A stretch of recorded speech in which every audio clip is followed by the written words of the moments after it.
Hello, and thank you so very much for joining me tonight. I go by Lune, INNATE, and this video is going to cover a little bit of a conversation in terms of spirituality and medication.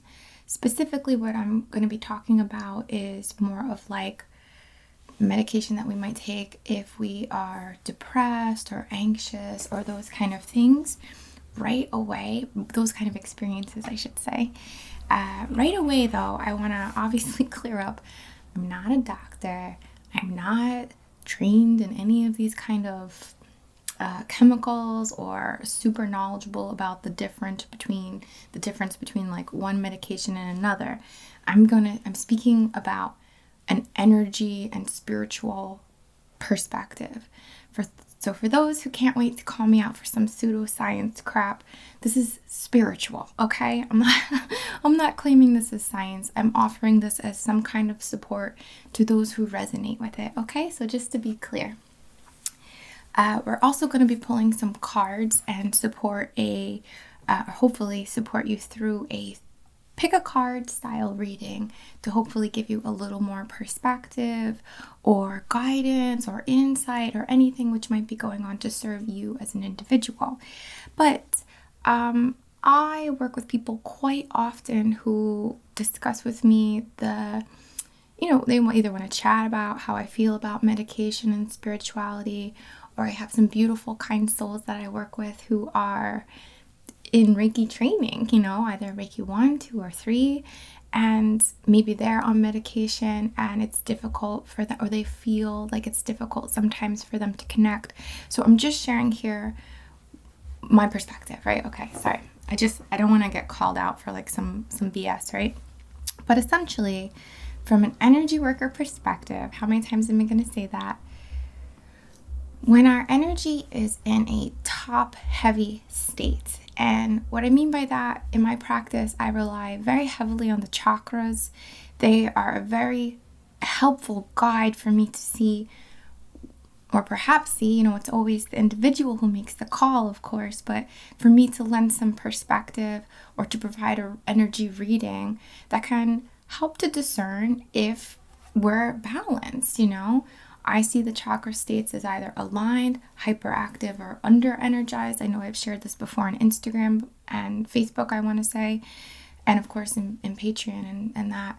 But, we need to understand here that, as ContraPoint says, like words are just sounds coming out of our mouth, like we're doing our best to communicate what the topic is, how we feel, etc. So for me, I've never witnessed in my practice an open chakra. I've never witnessed that, right?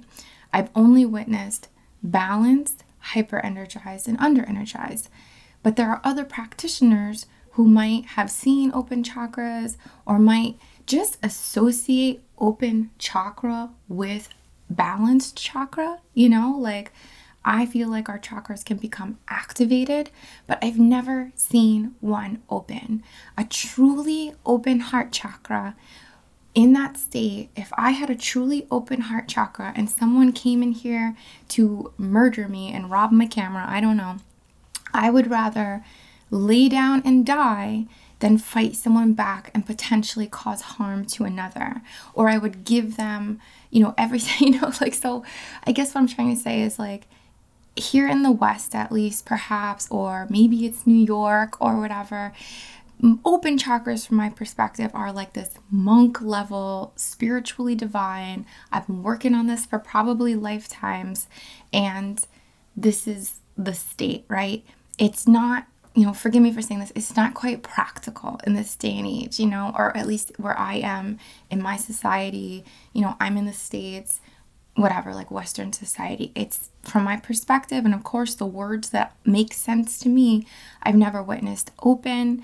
I'm not saying it doesn't exist or we can't have those kind of experiences, but it can be very hard for the average person to experience an opening of any chakra, I would assume, and then navigate their life like normally. You know what I mean? Like it's almost like we'd have to be removed in some sense, or on some like Mother Teresa kind of level.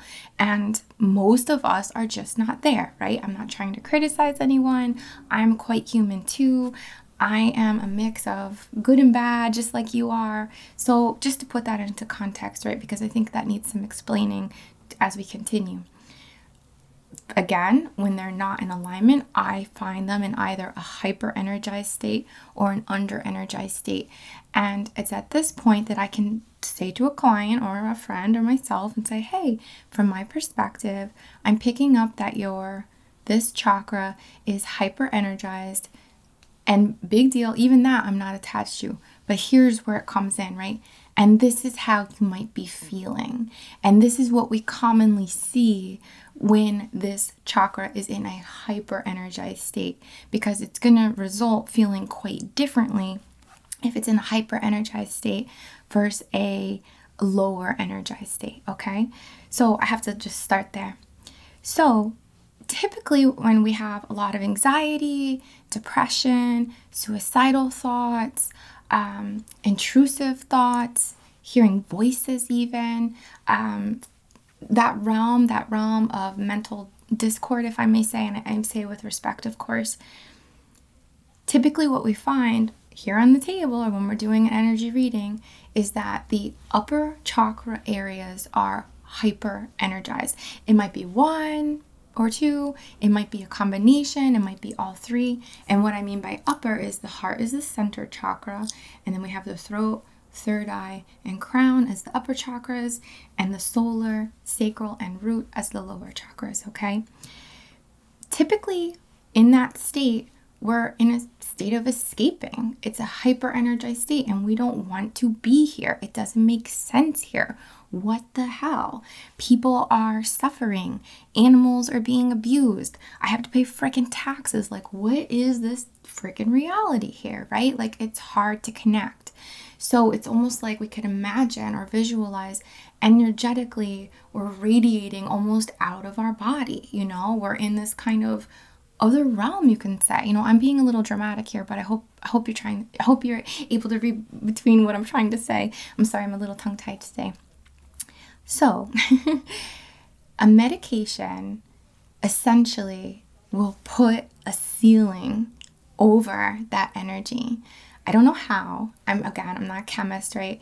But medication is given, again, I'm talking energetically, and it helps to create a ceiling so we can stay in our body. Of course, all medications are a little different. We all have different body chemistry, all of this stuff. So please, you get it, right?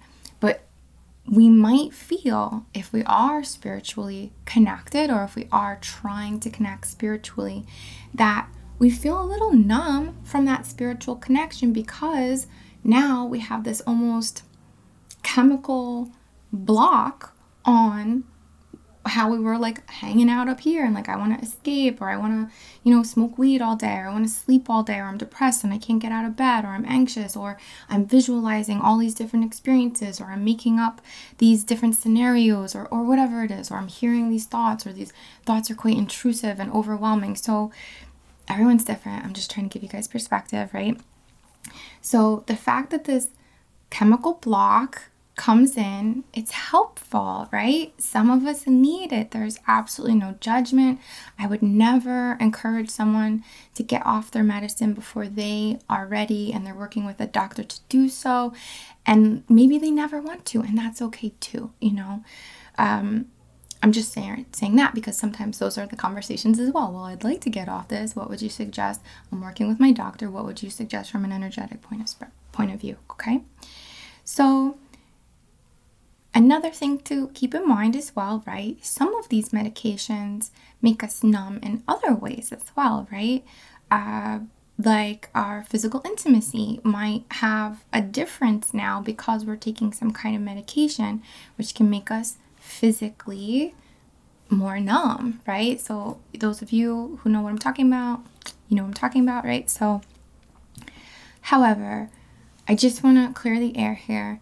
You are always divinely connected. If your heart is beating you are connected to source energy. You know, I want to say that you are anyway, no matter what, but if your heart's not beating, you're probably in a different state. You're in a different place now, right? Like your journey continues kind of thing beyond this realm. But if your heart is beating here, you are divinely connected. So I'd like to share with you this practice that I think is quite helpful. I see, you know, we've all seen this image, right? It's like this, the body and this column of light that runs through our body. You could call this your channeling channel, your energetic channel, your spiritual channel. It's essentially where the chakras reside and more or less runs in the center of the body or the spinal column up to the top of the head. And we can picture this like, you know, I want to say here in New York we have Verizon, so it's like Verizon Fios, like main cable connector, right? And it goes up into the heavens or the cosmos or whatever we want to say, and it runs down deep into the core of the earth. So as we've incarnated and come into life in the womb, as we've all began there for the most part, right?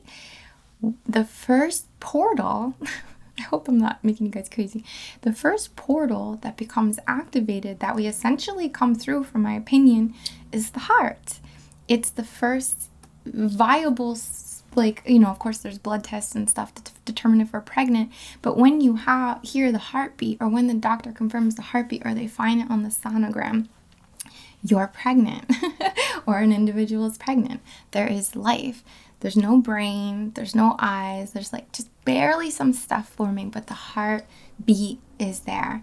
And that's, I think, one of the more physical things that I can connect with to feel validated by my belief, in terms of we come through the heart and then we spread from there, right? So again, as long as your heart is beating, you are always divinely connected, whether you feel a little more numb some days or not. It's totally okay, you know, like, so I'm just offering this to share some love with you, to remind you that there's no way you're not connected from spirit, not connected from source, not connected from life and prana, vital energy, whatever you want to call it, you know, ka, chi, all of this. If you can put your hands on your heart and connect with that connection, instead of maybe trying to connect or visualize this like spiritual energy coming down in some sense, I recommend that. I think it's an easier way to remember that this is all within me, whether I have a chemical, roof over my head right now to give me some support that I might need or not. Like, I am connected, and I can, almost as if I'm reaching into this space and touch pure, source or love, like the highest concept of like God's level love, that which cannot be named love kind of thing. So I hope that supports you. I hope that makes you feel a little more comforted if you're interested in that kind of stuff, or if that plays a part in your life.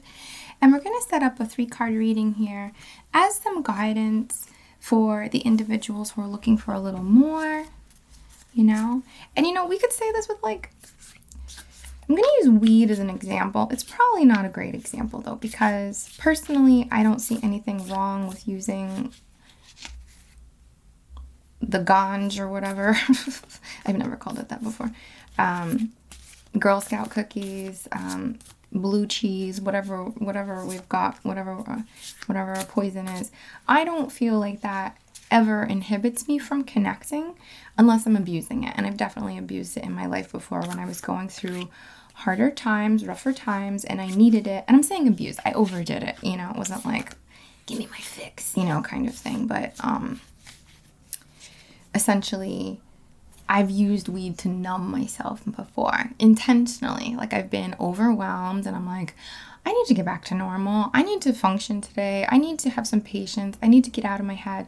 So I'll use weed for something like that sometimes, right?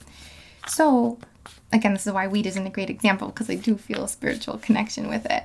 But some of us might feel like it helps us to disconnect a bit, right? So maybe, you're not on medication, but you're self-medicating in some other way, and you can use this information for yourself. So I hope it served you. But let's ask the cards for some guidance. We're going to make 3 little piles of 3 to support channeled or more intuitive card reading, not channeled, intuitive card reading, to give some perspective on how we can probably best best work with our energy. Like, what is the most helpful way for us to connect? Now, sometimes I say, okay, this is what the card reading is going to be, and something different kind of gets revealed. So we have to give a little wiggle room, don't we? But that's what our message is here, right? So we're asking for support in knowing how can we work best with our energy. Okay, so we'll pull that one out for like a theme card.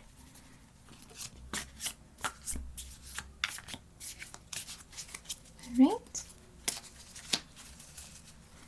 So I'm gonna make 3 piles. 1, 2, 3. 1, 2, 3. 1, 2, 3. Give them a kiss. And I'm actually gonna choose some stones. So on number 1, pile 1, I have this citrine. On pile 2, I have a hematite palm stone. And on pile 3, we have a crystal heart. Alright, and let's just have a look at what this one was. How funny. Excuse me. Choking myself on this death card. We have death in reverse here. How freaking funny.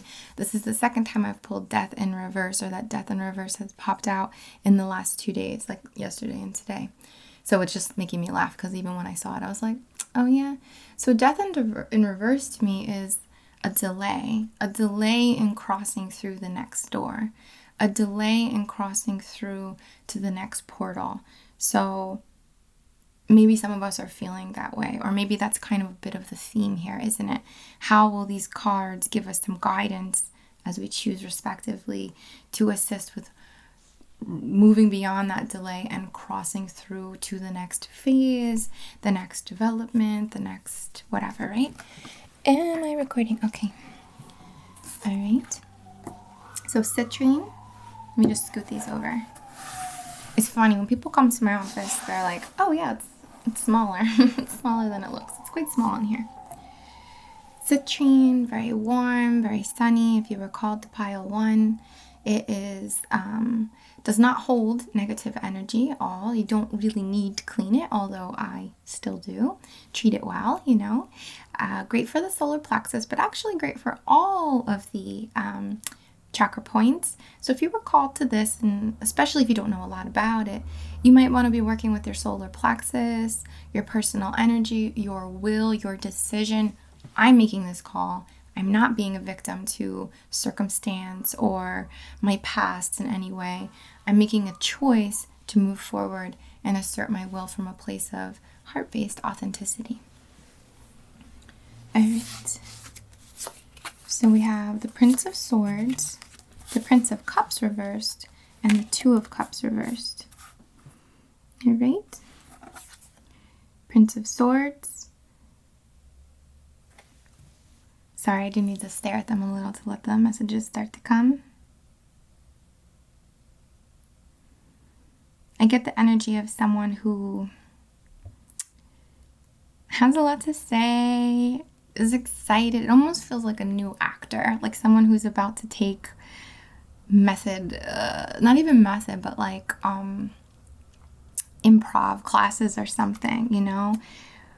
Someone with a quick mind, quick associations, quickly drawing the connections together. So maybe this is your strength, guys. Your strength is that you're quick, that you're charming. There's a youthful energy there, a playfulness. You haven't left, you know, the books behind necessarily, or you're ready to hit the books. You're ready to learn. It's not this egotistical place necessarily of, oh, I know it all, and yeah, I connect the dots, yeah, I got it. But like, oh, actually, tell me that again. I want to write that down, you know, like that kind of thing. All right. Then we have the Prince of Cups reversed.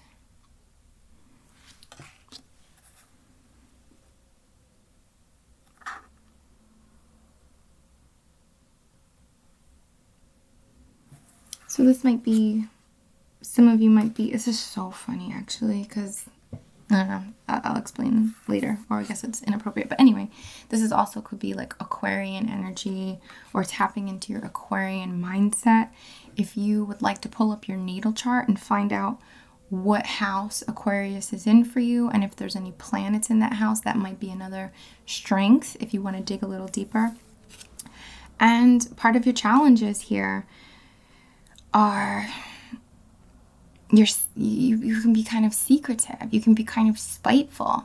You can be a bit like, I'll hurt myself to hurt everyone kind of thing. Or like almost, I don't want to say self-sacrificing, but self-sabotaging for sure. For the sake of, because I can, you know? Then we have the Two of Cups in reverse. Oh, I'm so sorry. It's the Ten of Cups. I didn't flip it around. It's the Ten of Cups in reverse. So what's happening here, what this is asking you for, is to really purge your emotions, to purge through via your emotions, to connect in a way that is reflective, that will instill some or activate within you some deep purge. I want to say it's going to be crying, you know, I want to suggest crying. And some of you are criers, some of you are not. I would suggest it's quite helpful to let it go. Like when you watch something sad and just kind of feels a little sad, like go in the bathroom if you have to, go in your bedroom, go take a walk, go in your car, get away for a minute, whatever it is, let it all purge out when you're crying. If I'm crying because like, oh my gosh, this little pit bull puppy was abused and then it got rescued and now look how happy it is. Oh, you know, like, but my mom didn't love, like, let it all out, like, validate you. It's really going to serve you to validate and release and stop maintaining. Like, maybe the self-sabotage is not connecting to your emotions and not allowing yourselves to feel things, you know? Of course, you're feeling them, but you're not perhaps allowing them to completely flow out. And that seems to be the blockage for you. Doing things kind of out of spite because you can. I can hold in my emotions. I can totally hold in my emotions. What emotions? Ew, you know, like very Aquarian, I guess, a little bit. Or, you know, that's a bit general, right? But it is asking us that. That's what your message here is. You are so quick. You are so on point. You are so fresh-minded here, like new, in with the new. But you're going to have to stop holding yourself back. Stop doing things just because you can, out of spite, because you want to be in control of the situation. It's not all about control. Sometimes it's about letting go and getting caught up in the whirlwind a little bit, not carried away, but caught up in the flow of life. Let it take you somewhere maybe you didn't know. Let it take you down a different path, all right? And work with your confidence there. Maybe you're going to have some kind of aha, like, actually, wait, like, I'm not that bitter, am I? Or I'm not authentically having to be a self-sabotaging person, a spiteful kind of person, a withholding kind of person. I can take on whatever I want into my personality. Let me choose my authenticity. That's the funny thing about it, right? All right, so hematite, excuse me. Hematite, for group 2, is a very protective stone, very grounding, very deflective, and wonderful for scrying, like staring into, mirror on the wall kind of thing. So, and I like that it's a pocket stone because it tells me perhaps you're craving something portable, something you can take with you a bit easier. We'll see, y'all. Wait, which way was it? Sorry, I wanted to put them in order. Okay, so we have the Emperor in reverse.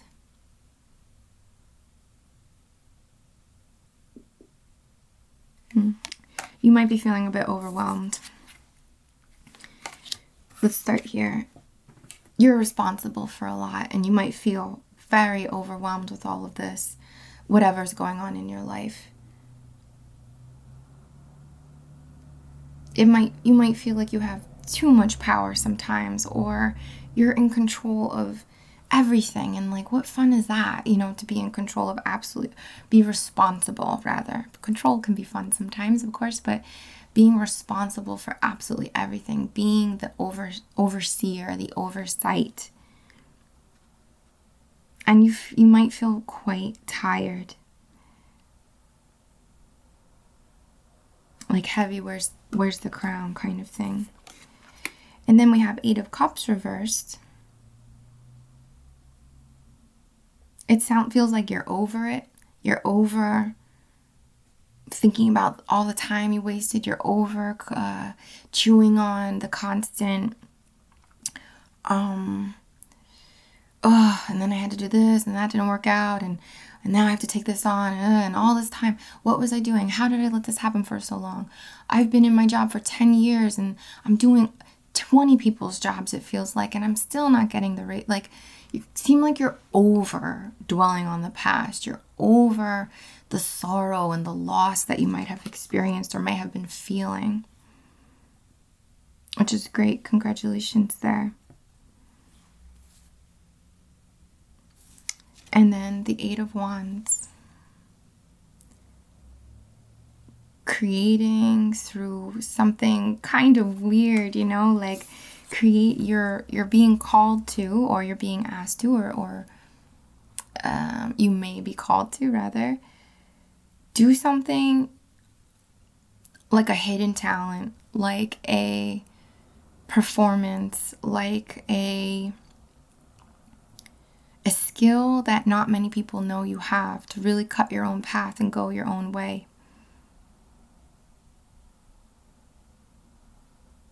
You have it there. There's lots of potential, but it feels like you want to do something different. You want to do things differently, and this is encouraging you to. And it's playful and it's fun, and it's like sometimes when my son is stressed out about something, like really stressed out about something, like the dentist. He had to go to the dentist the other day, and he has cavities, and I feel like a failure, but that's a whole nother story, right? And he's on the spectrum. It's hard to explain some stuff to him once in a, like certain things, he really has a fear of the dentist, of course. Who doesn't? Many of us do, rather. And when he realized how easy it was, like it was just scrubbing his teeth. It wasn't anything crazy. He's like laughing and like crying, like, because he's just like, oh, okay, yeah, and that's kind of the feeling that I'm getting from this. Don't worry, like there's something different you can do. There are more actions you can take, more opportunities for different actions you can take, rather. You don't have to bear the burden. And that. You feels like you're over it, It's like, I'm done with this. I'm picking up the pieces that mean something to me, and I'm taking the skills that I had acquired by learning all this stuff, by doing all these different people's jobs, by carrying such responsibility, but I'm freaking done with it. And watch me now. I'm going to do something. I've taken some of those skills, and I'm going to do something my way, different, and it's going to feel like elative, if that's the right word. Like, like a little, be mindful. There might be a little manic flare up that comes from that in a, like, are you kidding? Like, are you kidding? That was it? Or are you kidding? Like, I have this chance? Like, what? Like, are you kidding? It's me now? It's about me now? What? Like, so just be careful, it's a good thing, but after carrying so much, it might feel like, whoa. So just be careful, keep your energy in balance. Grounding, being protected in that state. Great idea. So good choice with the hematite there, guys. Hope that resonated. All right. And then we have the Chrysocolla. Great for heart-based expression. Very good with the higher heart as well. The bigger purpose, the bigger desire, the bigger goal, the more meaningful, like not bigger like, oh, let's multiply this, but more like, well, why do I want my house, right, guys? Like, I know I talk about it all the time, but like, why do I want my house? Is it because I want my house and I want to own property? And like, is it this kind of basic way of looking at it? Or what's like the more higher part of it? I want to have this place to make my own, of course, but to have beautiful experiences with my son and Bamba and my partner, and like just build a home of love so every person who walks in feels like comfortable and welcome, and it gives me place to create more easily, so I'm not split in two, going between office and home and office and home and all this stuff. So the higher purpose, the more divine serving kind of purpose of why we might want something. There's more to it, but let's just go with that for now. All right.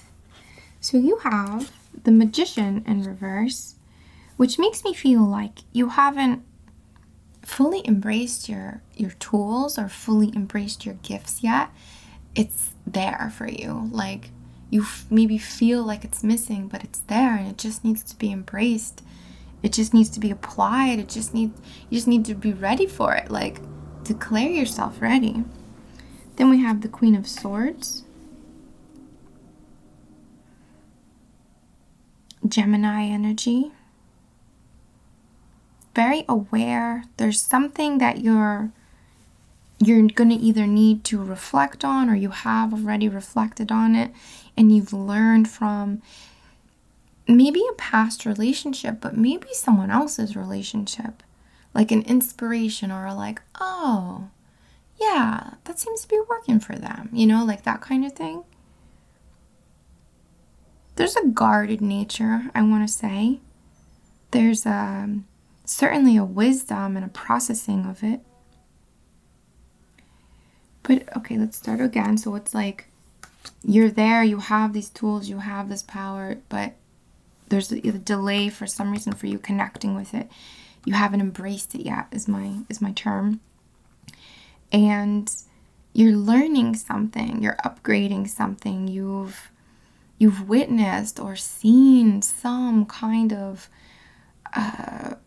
dichotomy of exchange or of respect, or your eyes have been opened in some way. And I want to say it has something to do with another person's relationship or something you've witnessed from your past relationships or present. And then Queen of Swords and Queen of Wands. So two queens here. It feels like you're transforming when you embrace your tools, when you embrace and embody your full power and potential. And I'm not exactly sure how, guys, and I'm sorry, and it's paired with your deeper understanding of the nuances and little bits and workings of relationships, and you apply these together in some way, you will be in this place of feeling beautiful, feeling very attractive, feeling like, and I don't mean like just physical either, but like magnetic, like something quite captivating and magnetic to you. And you'll feel so empowered, and you will be in this place of creating, like I can create anything. I have the tools and I embody them. I have the understanding of maybe what went wrong or what I need to embrace a little more of, and I'm mature enough to do so. I'm mature enough to, perhaps if it is another person's relationship, look at that relationship without a judgment, without a, oh my God, did you see, like, do you know that they've like, do you know Lune and Nate and her partner like separated before? Like, so much for spiritual, but it's like, well, you know what? We needed it, and it worked out for us, and we're back at it again, clearly, like at least in that's my own thing, of course, and now look at me, like you kind of are going to go from being a bit, I don't say stuck up, but like having a bit of like a, like nose up kind of thing to a look me in the eye version. So instead of looking down your nose, it's like you're looking in the eye, and it's almost like being more in touch with, I'm going to say, your seductive powers. And I mean that, of course, in like the divine feminine aspect or the divine aspects, not in a manipulative way necessarily, but it's asking you to embrace your sensuality in some way, or your creative powers in a more project kind of way, So something with relationships for you for sure. Maybe you were with a partner who, it's not just the partner, it's us. We're doing the dance, but maybe the relationship disempowered you in some way, or maybe you had to dumb yourself down a little, numb yourself down. I can't think. Play it down a little bit. Maybe it put you in a box, or you felt like you had to be in a box. And either that's over, or you're learning from it and you're ready to embrace this more creative, magnetic, mysterious, playful, kind of sensual side. So maybe there'll be some healing through your sexuality in general, or if you've had anything you need to release from a past relationship, you can always release through your release, You get that? All right. Well, I hope that this has served you. I hope the conversation did, and I hope the reading did as well. I send you so much love and appreciation. Thank you for being here with me today. Thank you to those on the Patreon community. You guys are amazing. I love you so much. We have right now, I think about like 500. It goes down like every month and then back up. It's just, people change their minds, and do stuff. Of course, no one's obligated. But I think right now I have about 500 people, and I am just blown away. I have a lot of milestones coming up. It feels really good. It feels like I'm going to turn 37 in July. I'm moving. I'm about to hit some, I know it's cheesy a little bit, like social media milestones, Instagram milestone, whatever. Here, most importantly, here, Patreon, so it's just amazing, and I'm so grateful. Excuse me, I'm choking on myself. I send you so much love and appreciation, and just hope that this has served you today. All right, from the bottom of my heart, as always, namaste.